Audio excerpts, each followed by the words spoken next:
Hello everyone, just a quick word from your friendly editor/husband. For all of you who listen to So I'm Watching This Show and own an Android device, do me a favor. Go to the Google Play Store and download the Podcast Republic app. It's a fantastic app that allows you to get all of your favorite podcasts directly on your Android devices. I use the app and love it. I can search for the podcasts I want to listen to, select them as favorites, and have them all just a click away. Make sure you set So I'm Watching the Show as a favorite so you don't miss any new episodes. Again, the app is Podcast Republic, available on your Android device.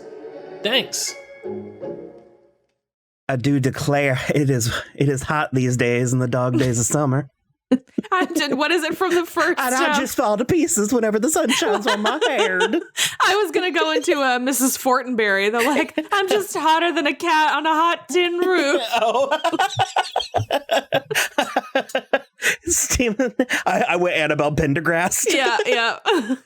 Steaming like a cat. Well, that's like Tennessee Williams, though. That's not. Yeah. This is like not that. This is more down by the bayou. No, but that was the thing, because Mrs. Fortenberry from True Blood, because she's so tacky, but she makes that stupid comment in like episode 1 of True Blood, and she's like, I read that somewhere. Oh man, let's watch season 1 of True Blood. Name the date.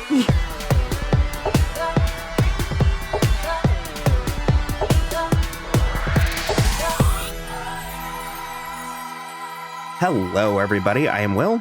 And I'm Kristen. And this is So I'm Watching This Show, your twice weekly. I keep saying weeky. I don't know why. I think it's hard, but your twice weekly pop culture podcast where we talk about movies, TV, music, and more. And as always, this is a spoiler show, so you have been warned. We're going to spoil the shit out of 1998's Wild Things. Is it that late old? In the 90s? No, not that old. Oh, you thought it was earlier in the 90s? For whatever reason, I had like 94 or 96 in my head, but I guess that would make Denise Richards way too young. Yeah, no. Because if anything, I thought it was like 2000, and I looked, I was like 98. Oof. Yeah. Get ready for a soundtrack, I can only imagine. 22 years old. So this movie can legally drink. It's been ages since I've seen this movie.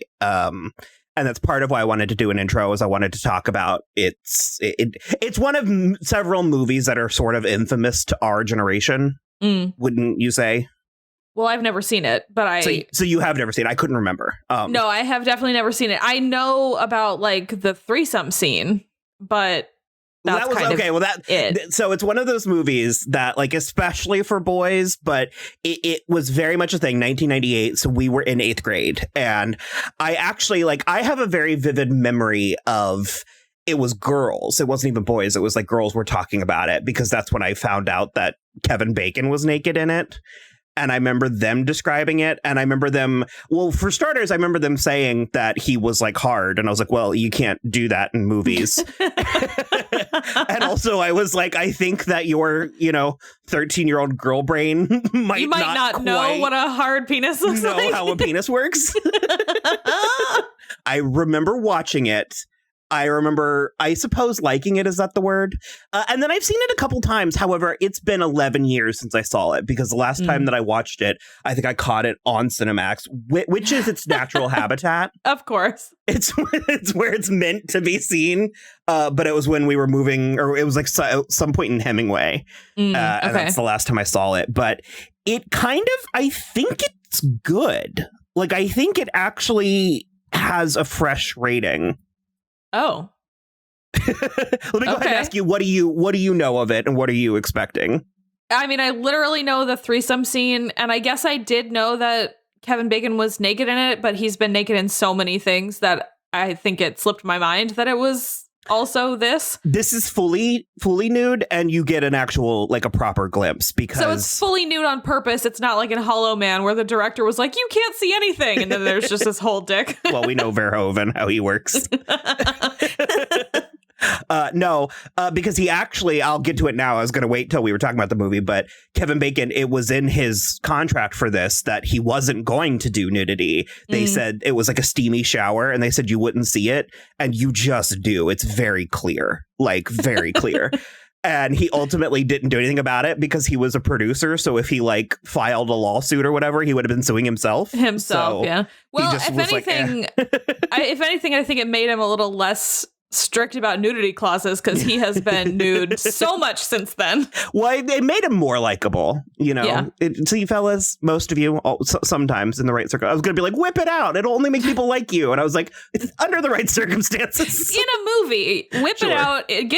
Sign on for a movie where you whip your dick out. Swing around like a helicopter.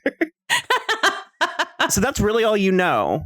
Yeah, I don't know anything about this movie. I have never... So, we've talked about Denise Richards a handful, because we've done a couple movies that she's in. She'll come up. I have a whole spiel about her in this. But I've never been a huge fan of her acting career, and I've never been a huge fan of Matt Dillon, and I guess I sort of missed the point in my life where this would have been like titillating viewing for me.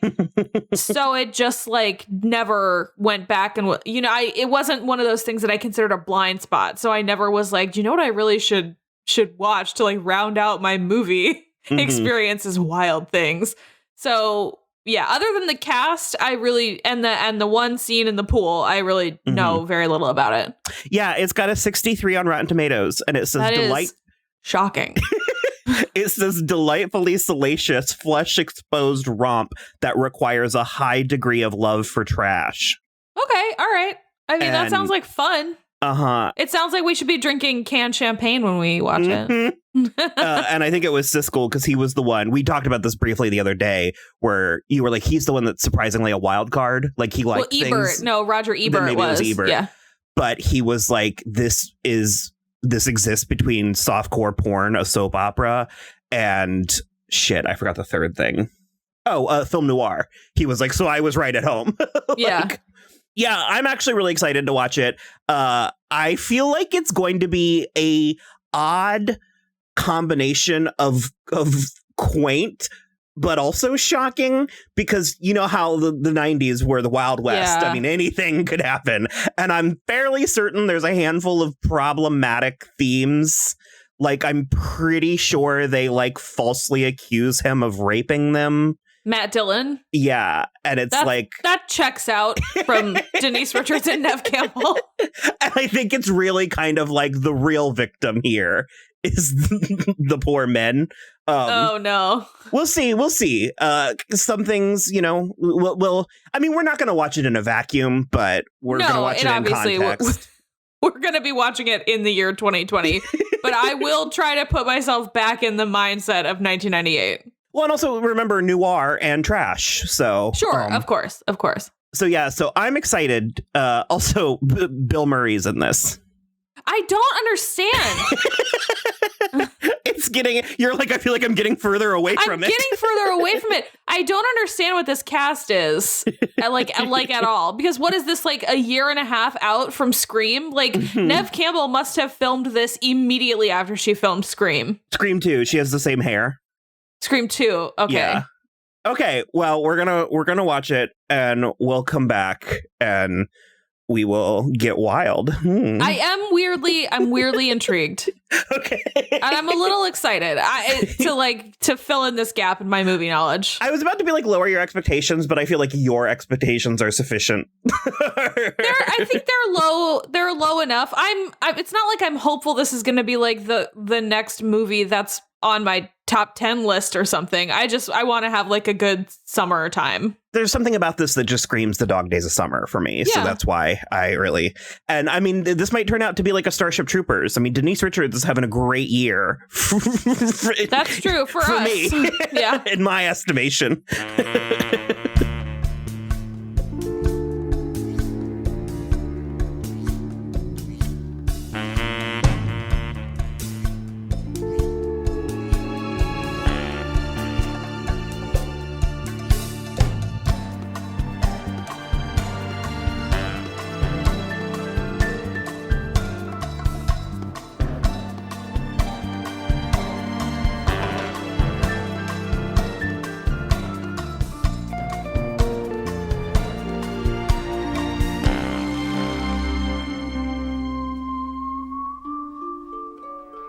dare I ask, why are you not ready, but can be ready? No, I'm ready. Okay. I don't know. Okay, well, okay. Before we get started, I'm sensing. Maybe we should have watched this one together. We're apart. Before we get started, I wanted to say that I'm currently in the middle of cooking Meghan Markle's recipe for filthy, sexy pasta. Mush. Fuck you, I want filthy, it. Sexy mush. Filthy, sexy mush is what it's called. I'm jealous. I thought it would suit the theme. Of filthy, sexy mush? Mm-hmm. Okay. It smells amazing because it has to fucking cook down for 4 hours. So it's just... Oh, God. Yeah, that is a long time. Yeah, it's basically zucchini. And you just cook it until it's mush and pour it on pasta. And it's apparently life-changing. I mean, she bagged a prince, so... She sure did. I mean, we should all be so lucky. One of the more desirable ones, too. That is also accurate. And she got him to leave his family, so... It was for the best. Huzzahs all around. She really is. She's mood board. Meghan Markle mood board. Well, if I like it, which I'm sure I will, we can make it one of the next times. But yes. So why can you be ready to talk about this? Okay, I have to tell you that we were watching this movie. I think we did it on Friday. I was like straight up not having a good time for a minute. With the movie? Because it's, yeah. Okay. Because it feels like a Paul Verhoeven movie. Uh-huh. And so I was like, okay, fine, whatever. It was some funny performances and everything. But I will tell you right now, in retrospect and in hindsight, I think I love it. But I was not loving it until the very end. Okay. When you find out everything. Okay, I'm so curious. I'll go ahead and say before, because I'll let you take us on this journey. But I'll go ahead and say before that I found it to be fine. I was a little bit prepared to love it. And I think it served me better at like 15 when I caught it on Cinemax. You know what I mean? Sure. I mean, I think 5 seconds of Kevin Bacon's dick is way more titillating when you're young. I mean, what was it that we mentioned him? Never mind. That it won't work. Hollow Man? No, we mentioned him recently about that movie where he's You Should Have Left with Amanda Seyfried. Oh, yeah. And you said that he's like 60 or something. He's too old for Amanda Seyfried. I but know you that said for sure. something about 61, and I said I'd give like he's 61 years old, and I was like, I'll give him 8 more, and you were like, what does that have to do with anything? And you were like, oh Jesus, 69. Yeah. It was like bad, but it was also really quick math, like really clever on my part. It was pretty good. So regardless. Okay, so yeah, I did. Basically, I bought this Blu-ray for $6 on Amazon, and I don't have many regrets. So okay, that's about fair. what it's worth to me. It's funny, and there's a handful. There was really only 2 or 3 places in it where I laughed out loud, and I kind of thought there was going to be more. I think the twists and turns, like I said, served me a little bit better when I was younger, or a first time. Because I remembered the ending going into this, so. Oh, okay. See, I had no idea, so it was like shocking to me, and then those were the parts where I was laughing. Okay. So cool, interesting. So would you go as far as to say that you think you did like this? I do, yeah. But I wasn't enjoing it during. I only like it in hindsight. What was your experience knowing how it ends during? Do you want to? Do you want to chart the plot a little bit? God, who even could? I think I got it. No, I do. I don't like what happened to Denise Richards in the 90s. It's not my bag, baby. And like, this is not her strong suit. And so that's the kind of stuff that I wasn't loving at first. And also, I'm sorry, Matt Dillon, Educator of the Year. I'm not buying it. Sam Lombardo? You don't buy it? I'm not buying it.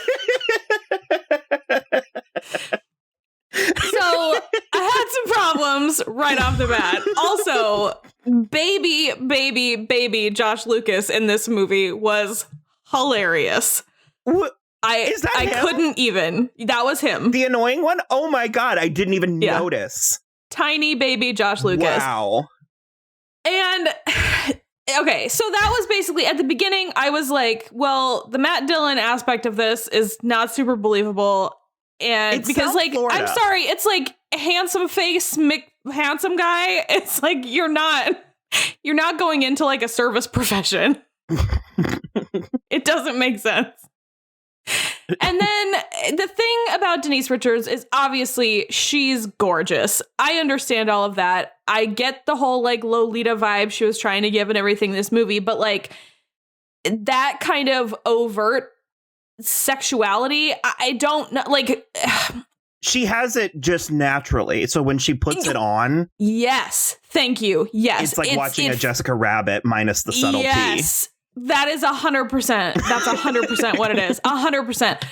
Because I was just watching it and I was like, why is this so cringy? Like she's just, it's like so overblown. And he is, again, educator of the year. Yeah, right. Because he seems totally oblivious to it at the beginning that she's trying to flirt with him. And I'm like, you cannot be that stupid. She's wearing all white to wash your Jeep. And she like, when she walks into his apartment or his house or whatever. My favorite and is she's with like the jelly shoes though. Yeah, there's like jelly, she like sort of like platform sandal-y things.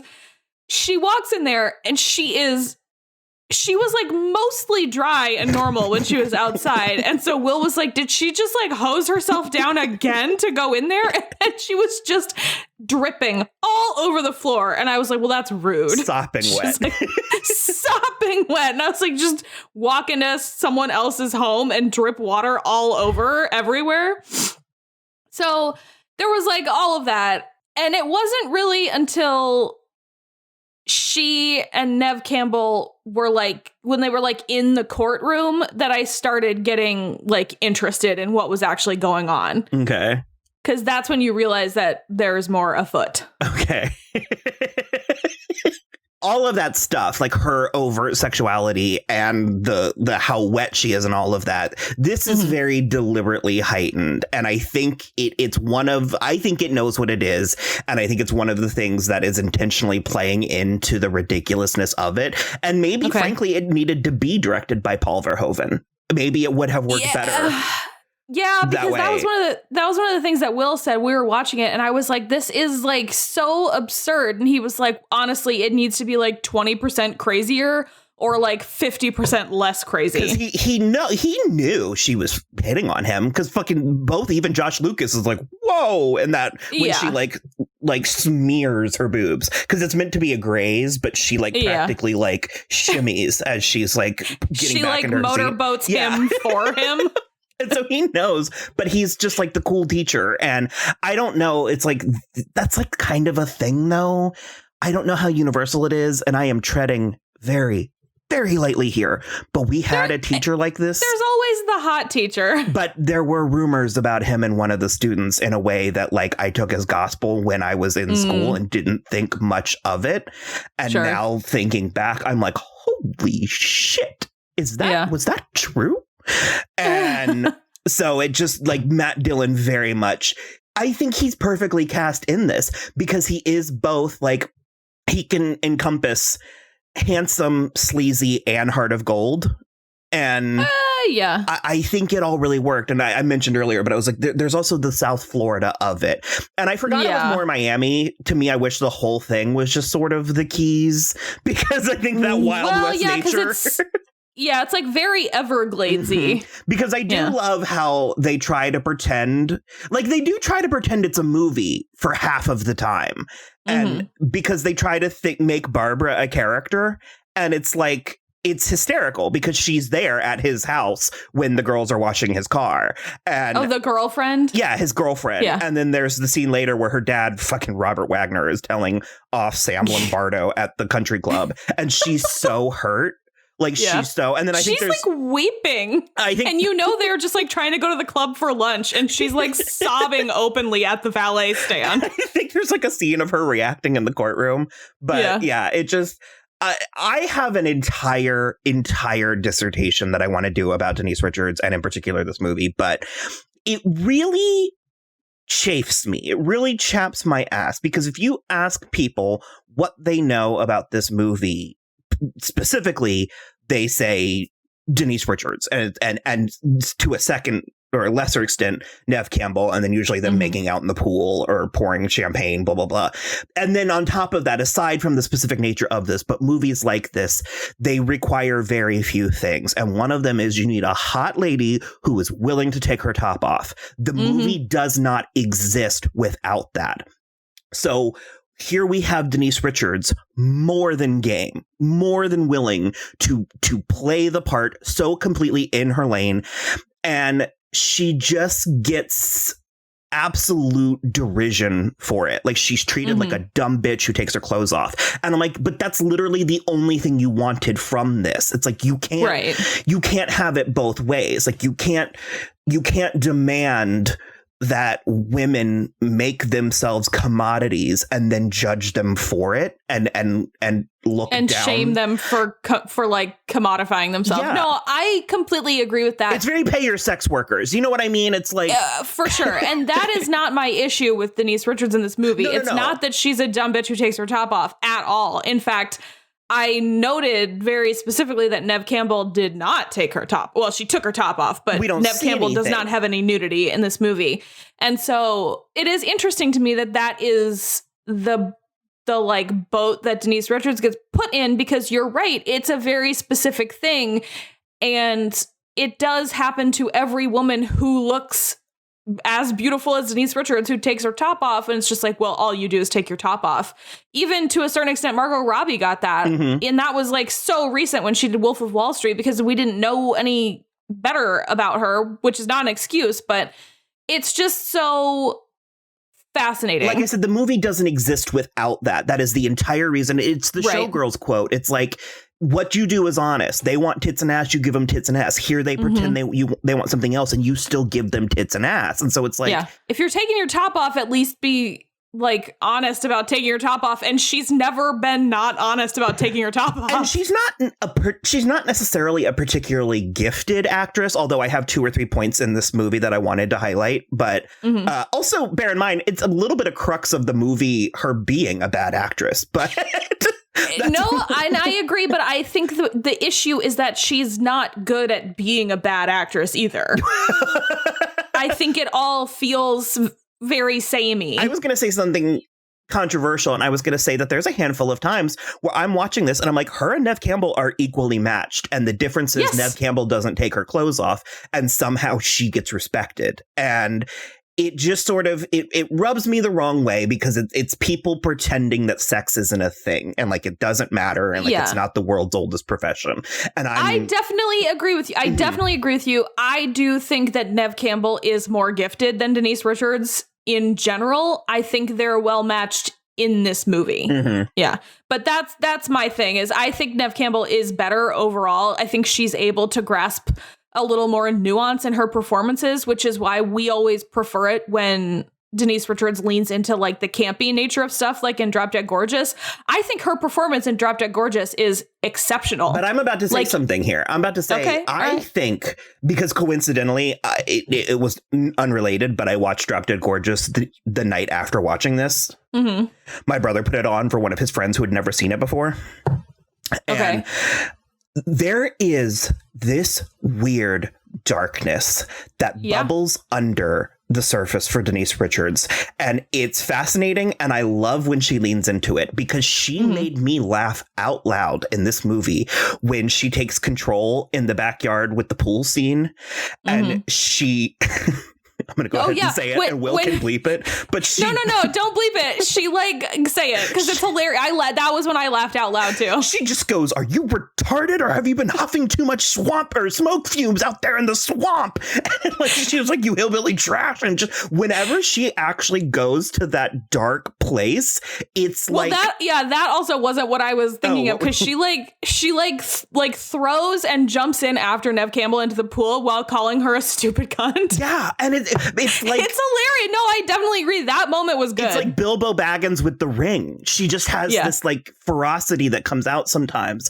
And that's usually because that's what gets us in Drop Dead Gorgeous is the times where she's able to pivot between the like the circus-esque highs and then the like deep, dark, dank like I think it's actually in Drop Dead Gorgeous. I think it's best exemplified in the moment when they are interviewing the Lehmans and she keeps making snotty asides to her father that she, I think, assumes they're going to remove.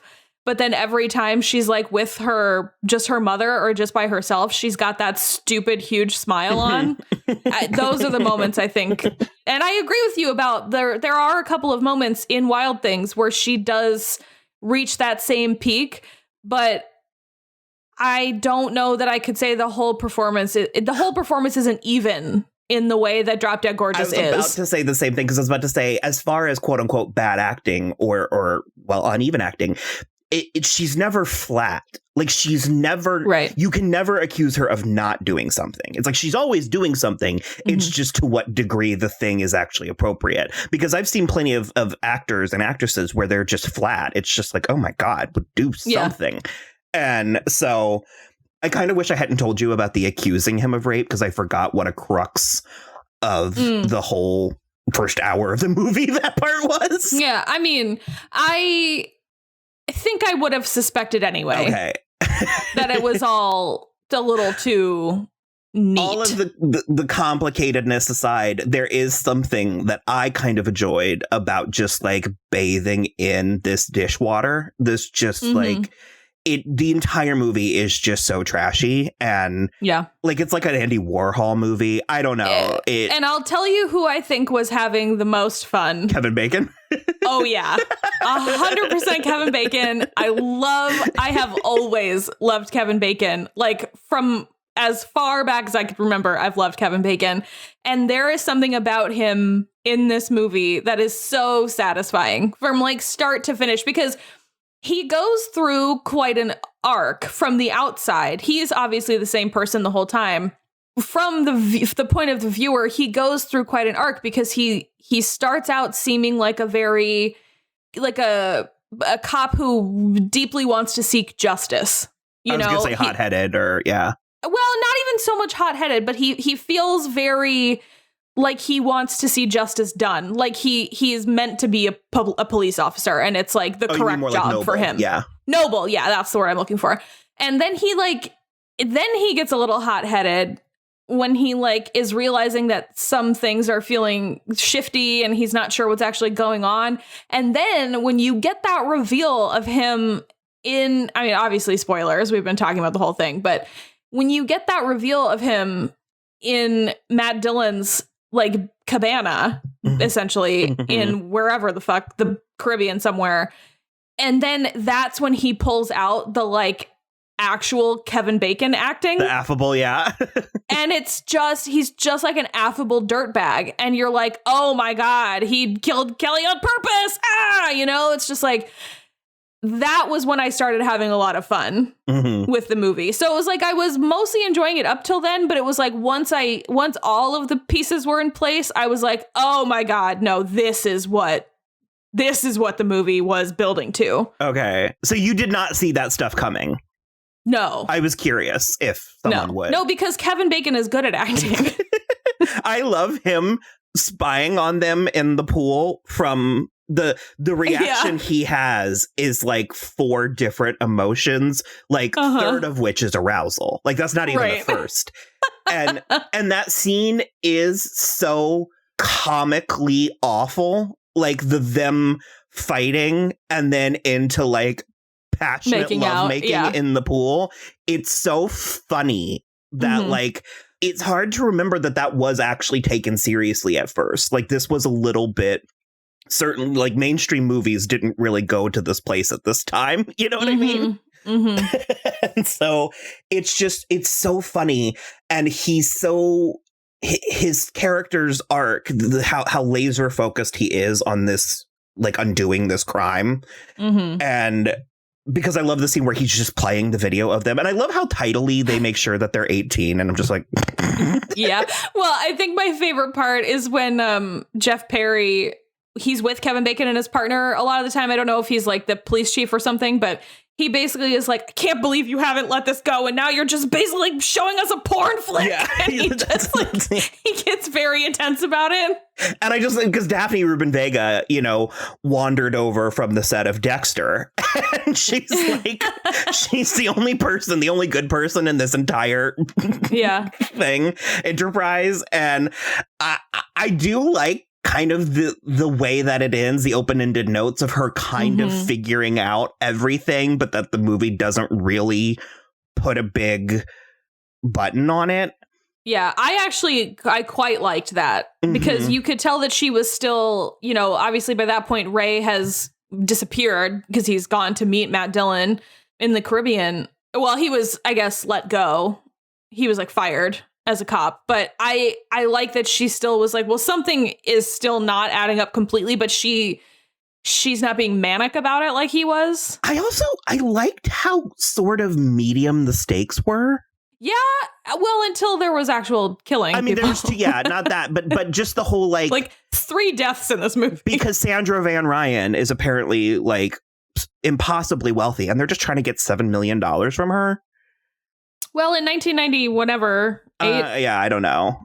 98. I don't feel like that was more money than it is now. That always rubbed me the wrong way because the treatment of Kelly Van Ryan, I think, mirrors the treatment of Denise Richards, where it's like they couldn't do it without her. And then once we've gotten what we need of her, she's promptly disposed of. That's true. That is a very interesting mirroring of how Denise Richards is treated after this movie. I agree with you. And I remember sort of feeling that way even as a kid. I remember thinking, well, that was gross. And yeah. Because, I mean, it's not like she was a good person, but still, there's something about watching Kevin Bacon shoot this 18-year-old girl to death in her cabin where you're like, oh, God. Yeah. Like, it just kind of hits really, really hard. And I suppose I buy the ending. I bought it more when I was younger. Mm-hmm. That genius Susie. What was her name? Susie Tolman or something? Toller? I think Toller, yeah. That she orchestrated this entire thing with her bad wig. I buy it. Sure, why not? I buy it. And somehow she was working with Bill Murray the whole time. That's just, they had Bill Murray and he was like, oh, I don't get to go to the islands. And they're like, well, we can tack on an alternate ending at the end. Yeah, I don't know. So she approached him first then. I would imagine she must have. Okay, yeah. Wow. One of my main criticisms is I wish they didn't foreshadow her poisoning Matt Dillon. Because it's just so obvious at that point, and he continues with it, and then pretends to be confused for like a full 5 minutes while she continues to tell him that she poisoned him as he's choking on his own. There's another thing that I find very satisfying about the movie is I also kind of imagine that she doesn't keep doing this. I kind of imagine that she just takes her money and goes. Yeah. Okay, you need to stop advertising how flexible your morals are. That's what I would do if I were her and I was doing this situation. I would take that $8 million and that would be the last you ever saw of me. You ain't never gonna see my face again. Do you know how cheap you can live for in Costa Rica? Uh-huh. Super cheap. It actually bums me out. I know that she wasn't the right age at the time, but it actually kind of bums me out that her mother isn't Jennifer Tilly. Oh, that would have been current Jennifer Tilly. That would have been hilarious. That was the thing. Sandra was the part that where I most was like, why is this not a Paul Verhoeven movie? Because her character was so outsized that I was like, this is who told her to do this? She's a weird crux of the movie. She really is, in a way that it's like a caricature being a main player. And it was a little bit, I mean, I found it a little bit fascinating if I'm being honest, but it was really very jarring the first couple times she was talking because she was just shrieking like a harpy. On her weird sex scene and yeah. I was like, no wonder Kelly wants to get away from her. She just came out to greet her daughter home from school in a negligee. Well, it was underwear and then a robe, an open, robe. Yeah, okay. And that shot of them, it very Paul Verhoeven, because that shot of them both going in and closing the doors at the same time in unison, but the doors shut from opposite angles. And it's like the dichotomy. Yeah, it's very... it's very... And I just love the scene in the like cabana or in-law suite or whatever that Kelly apparently just lives in. Well, she made a comment about it because she couldn't... Either her mother kicked her out after she lied about the trial, or she like chose to go in there after the fallout from the trial because she was like, I'm living in the guest house now. Right. But when she was talking about dad, like, I miss dad, and her mom is just, Sandra's like, I mean, I missed him too, kind of. Sometimes I do too, yeah. Just like, I didn't make him kill himself, and it's just like, oh God, I'd be fucked up too. So yeah, that's the kind of stuff where I like am so curious what I like could have used some more context for some stuff. Like I could have used a little bit more about that. Like, why did that happen? I'm bummed because I made sure to order the unrated version from Amazon, but then I ended up watching it on Vudu, and it wasn't until the end that I realized I went ahead and watched the regular version. So there was about 7 minutes of footage that was cut, and one of them is, I think 2 of them were sex related, like sex scenes and stuff, but I don't know if there's any stuff there. Okay. Yeah, because I think one of those scenes revealed that Kelly and Sam were actually just full on having an affair. Like, he was actually just banging Kelly even before that. That car wash scene. Well, that felt implied. Maybe we watched the unrated version. I will set it up so I actually don't know, but that felt implied to me a couple of times because, especially when they were in the hotel, they were like, I love you to each other. Right. And I was like, that can't possibly be like a just since then. So yeah, is there anything else that you really wanted to touch on, or? Not really. I do feel like we should do some more Kevin Bacon movies. I'm kind of in a mood now. In a mood for some bacon? In a mood for some Kevin Bacon. Yeah, I am so glad you brought that up because I think it is borderline unforgivable that there isn't a homoerotic element in this beyond just the full frontal. And I think it's primarily 1998. I think if it were, 5 years later, it would have been there. I would also argue, I feel like it's probably 1998 Matt Dillon. I think Kevin Bacon would be weirdly game for it. Oh, sure. But I just mean, and it's like, I really don't necessarily think that the show or that the movie should imply that they are actually, that there's something going on. But there's just this like weird, twisted, polyamorous killing I don't think that's what they should do. But it's like, I think in the scene, like when he was, instead of throwing the towel to him, I think maybe like the towel should have been behind Kevin Bacon, and like Matt Dillon should have gotten too close to pick up the towel and give it. Do you know what I mean? Like, I think they're really, in order to make this a true trashterpiece, sure, there needed to be a homoerotic with the dudes as well, where they just get a little too close. There doesn't need to be like over the top winking and like, just a little bit of ex machina. Just some innuendo. Yeah. Because remember in Ex Machina where the first thing Oscar Isaac does is go lay on his bed? Yeah. And it's just very sort of like, that's bold. That's a power move if ever there was one. Puts his arms above his head. Yeah. It's like, oh, okay. Now that's my one real criticism. I can go with that. I can agree with that. So I guess for you're not yes, but definitely not no. Is that what you're saying? Definitely not no. I agree with you that this is like a late summer movie. It feels just so trashy. Something that you put on like a Sunday afternoon after you spent all day at the beach and you're still sticky. And you have like a Budweiser. Like nothing else. Just like one Budweiser. MGD, the champagne or of like beer. Like a PBR or something. Okay, cool. Well, hopefully that was a fun diversion. There you go. Diversion, yeah. And hopefully you watched it before, or you're inclined to go, I don't know. Mean, it's 22 years old, I feel like. Yeah. Do what you got to do. Yeah. So, okay. You want to take us out? All right. Well, obviously we mostly recommend Wild Things, so check it out at your leisure, I guess. It is the end of summer, so it's no better time like the present. Other than that, you can follow us on Twitter at So I'm Watching, Instagram at So I'm Watching This Show. We also have a website, soimwatching.com, which links out to everything, including our Patreon and where you can buy the book, Fairy Tale. And other than that, you can rate, review, and subscribe on iTunes or wherever you listen. And that's it for us. Bye. Bye.